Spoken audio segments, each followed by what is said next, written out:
진원생명과학 신고가를 경신하고 있는 현재의 주가의 자리, 오늘이 저점이다. 네, 반갑습니다.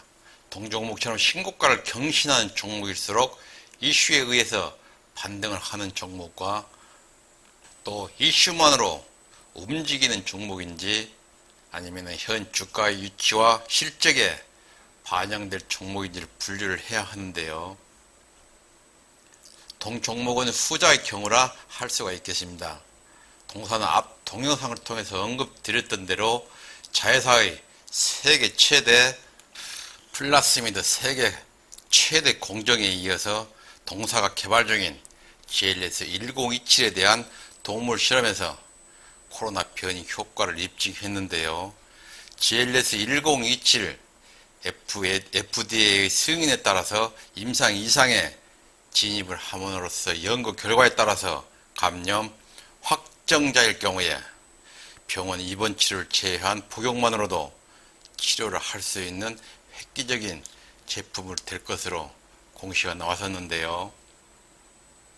여기에 이번 GLS1027이 보여준 기존 변이 바이러스는 물론 차후 백신에 저항을 보일 변이 바이러스까지도 잡을 수 있는 기술을 보임으로써 기업의 가치 또한 급상승으로 이어지리라 여겨집니다. 또한 주가의 흐름에도 상당한 영향을 끼칠 것으로 보이는데요. 단연간 적자를 보임으로써 백신 치료제가 생산으로 연결될 적에는 현재의 주가 위치가 바로 저가라는 것을 보여주게 될지 않을까 싶습니다.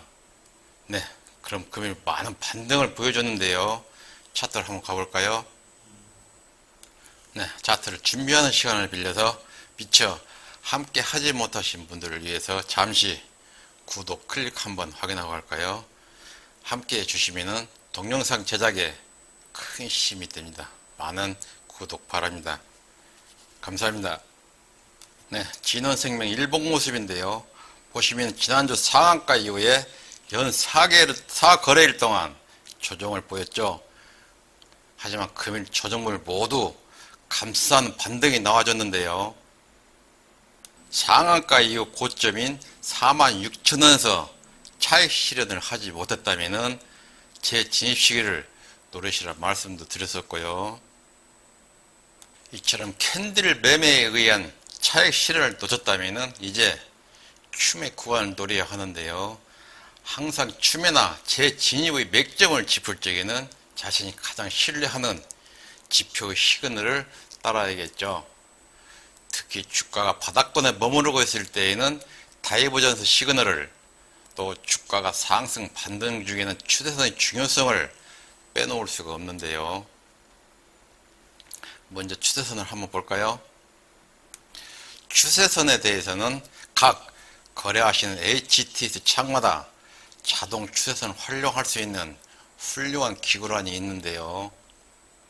이처럼 편리한 기구를 사용해도 무난하겠지만은 복잡하고 다이나믹한 추세선만은 자신이 자유자재로 연결할 수 있는 추세선 기법을 꼭 터득하셔야 됨을 잊지 마십시오.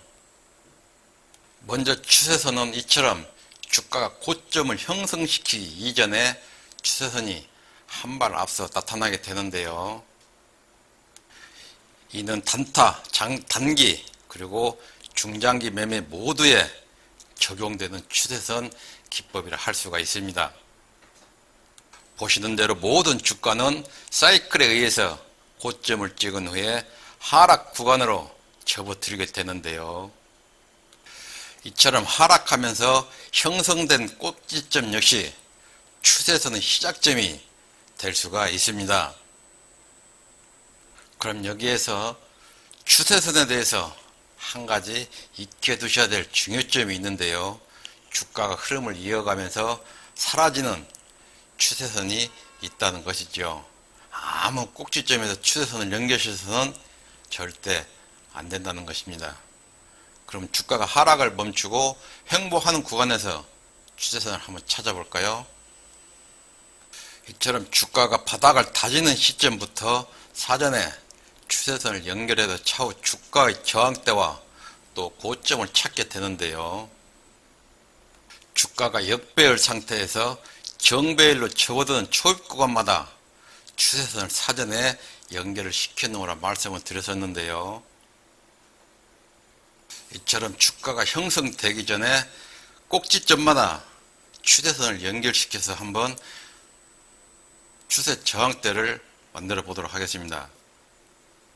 추세선을 연결시킨 후에 주가가 흘러갈 때마다 형성되는 꼭지선에서 주가가 반등을 하게 되면은 추세 저항대에 부딪히는 모습 보이시나요? 이와 같은 추세선 근접 지점이 바로 단기 고점인 것입니다. 단기 고점을 찍은 주가는 다시 숨고르기에 들어가게 되는데요. 이처럼 새로 형성된 꼭지점을 저점과 추세선을 연결시켜 보도록 하겠습니다. 추세선에서 지지받은 주가는 다시 반등을 하게 되는데요. 상승 중 탄력을 잃은 주가는 또다시 추세 지지선에서 안착하는 모습을 보고 계십니다.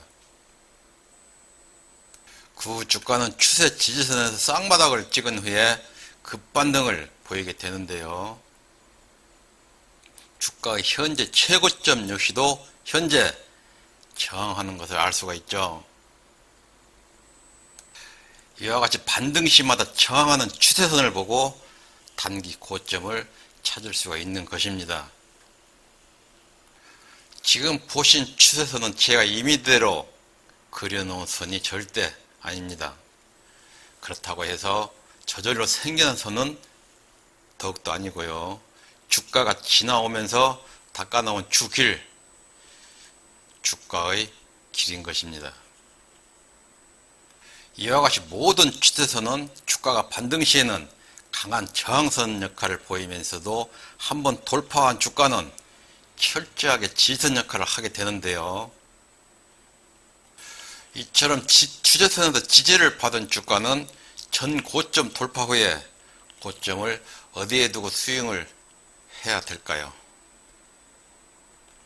오늘 장중 주가가 형성되기 전에 추세선을 연결시켜 보도록 하겠습니다. 주가가 이처럼 매일 움직이면서 새로운 꼭지점을 형성하게 되는데요. 장이 열리기 이전에 새로 나타난 추세선을 한번 연결시켜 보도록 하겠습니다. 그리고 오늘 장중 주가의 흐름을 한번 볼까요? 네, 오늘 장중 큰 반등이 나오면서 추세선에 맞고 윗꼬리를 보이고 있는 모습 보이시죠? 이처럼 모든 주가는 새로 형성된 추세선을 쉽게 피해 갈 수가 없습니다. 네, 저는 진원생명과학 동종목의 목표가를 시총 5조에 맞추고 2차 목표치를 세우고 스윙을 하는데요. 주가가 시총 5조에 근접할 때까지는 수도 없이 많은 추세 저항대에 부딪힌다는 점이죠. 따라서 모든 지표는 후행성이라는 말들을 하는데요. 모든 지표가 후행성은 맞습니다. 하지만 후행성을 선행령으로 바꿀 수도 있겠죠. 지금 보신 대로 주가가 흐름을 이어가기 전에 사전에 추세선을 연결시키는 매매를 하게 되면 바로 후행성이 선행성이 된다는 것입니다. 후행성인 지표를 선행령으로 바꿀 수 있는 매매 방법 패턴을 한번 바꾸어 보십시오. 네, 오늘은 진원생명과학 오늘의 주가 자리가 저점에 대해서 함께 했는데요. 이처럼 오늘의 매일 저점이다라고 생각을 하면서 매매를 하는 종목이 그리 흔치가 않은데요. 동종목님이 1차 목표치를 돌파 후에 2차 목표가를 시총 5조에 두고 스윙하는 요인이라 하겠습니다. 네, 끝까지 함께 해주셔서 감사합니다. 시청하신 동영상이 도움이 되셨다면 구독, 좋아요 잊지 마시고요. 아시죠? 주식시장은 매일 눈만 뜨면 열린다는 것을. 이처럼 매일 열리는 주식시장에 적응을 하기 위해서는 건강히 제 일이겠죠. 언제나 건강한 모습으로 항상 성공 투자하십시오. 감사합니다.